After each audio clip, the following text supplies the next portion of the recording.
की सूरत अल-कमर में अल्लाह ताला फरमाते हैं, बेशक हम ऊँटनी को उनकी आजमाइश और इम्तिहान के लिए भेजने वाले हैं, पस तू उनके इंतजार में रह और सब इख्तियार कर।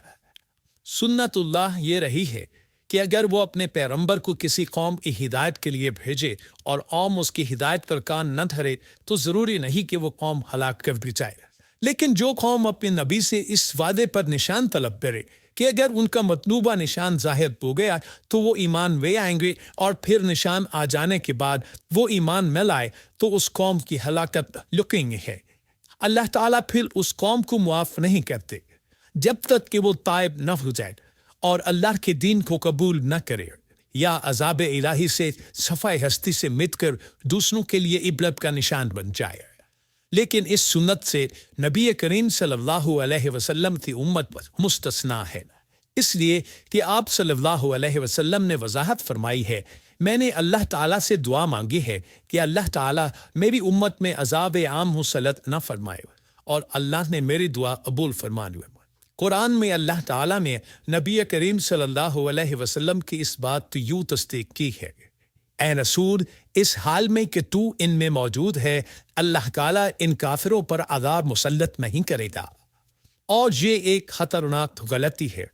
नफ्स का धोखा है कि इंसान ऐशो इशरत और दुनियावी जाहु जलाल को देखकर ये फ़हम कर बैठे, ये गुमान कर ले कि जिस कौम या फ़र्द के पास ये सब कुछ मौजूद है वो ज़रूर अल्लाह ताला के साए में है, और ये कि उनकी ये खुश ऐशी इस बात की अलामत है कि अल्लाह ताला की खुशनुदी उनके साथ है। ये नफ्स का धोखा है, गलत फहमी है, बल्कि कज फहमी है। कुरान करीम के इस वाक़े में जगह जगह इस बात की वजाहत है कि बाज़ औक़ात ज़्यादा से ज़्यादा खुश ऐशी ज़्यादा से ज़्यादा आज़ाद का पेश फहमा साबित होती है, अगरचे कौमों के लिए उसकी मुद्दत चंद माह या चंद साल में है, बल्कि घबरा देने वाली मुद्दत क्यों न हो।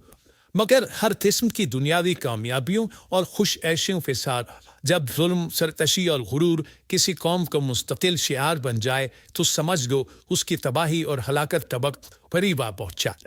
अल्लाह ताला फरमाते हैं, तेरे रब की पकड़ बहुत सख्त है,